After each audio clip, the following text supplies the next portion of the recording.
Bangladesh supreme কোর্টের appeal বিভাগের পূর্ণাঙ্গ বেঞ্চ জনাব এটিএম আজহারুল ইসলাম সাহেবকে সকল অভিযোগ থেকে বেকসুর খালাস প্রদান করেছেন।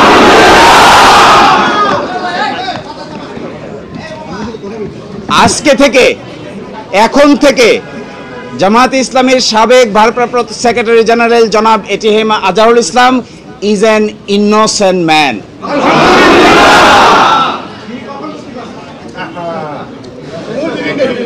এই রায়ের মাধ্যমে আমরা মনে করি সত্য জয়ী হয়েছে, মিথ্যা পরাজিত হয়েছে।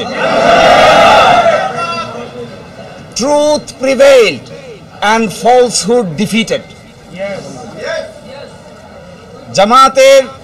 জামাতের এবং বিএনপির 6 জন শীর্ষস্থানীয় নেতৃবৃন্দকে মৃত্যুদণ্ড কার্যকর করা হয়েছে।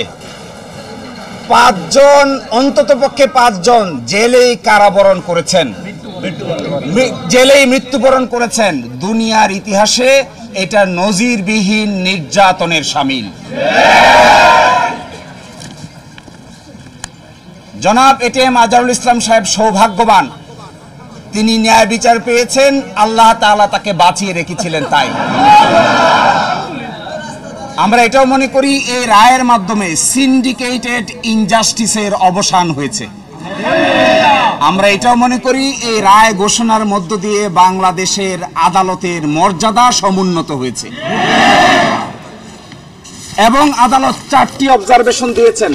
তার মধ্যে প্রথমটি বলেছেন, অতীতের রায়ে বাংলাদেশ সহ এই ভারতীয় সাবকন্টিনেন্টের ক্রিমিনাল বিচার ব্যবস্থার পদ্ধতি চেঞ্জ করে দেওয়া হয়েছিল, এটা ছিল সবচাইতে বড় ভুল। আরো বলেছেন, আদালতের সামনে উপস্থাপিত সাক্ষ্য প্রমাণ অ্যাসেসমেন্ট করা ছাড়াই জনাব এটিএম আজহারুল ইসলাম সাহেবকে ফাঁসি দেওয়া হয়েছিল। এবং আরেকটি ইম্পর্টেন্ট কথা বলেছেন যে পৃথিবীর ইতিহাসে এটি একটি ট্র্যাভেস্টি অফ ট্রুথ, অর্থাৎ বিচারের নামে অবিচার। আরো বলেছেন, যে সমস্ত তথ্য প্রমাণ আদালতে হাজির করা হয়েছিল অতীতের আপিল বিভাগ তা সঠিকভাবে বিবেচনা করতে ব্যর্থ হয়েছে। ফলশ্রুতিতে আজকে জনাব এটিএম আজহারুল ইসলাম সাহেব কে বেকসুর খালাস প্রদান করেছেন।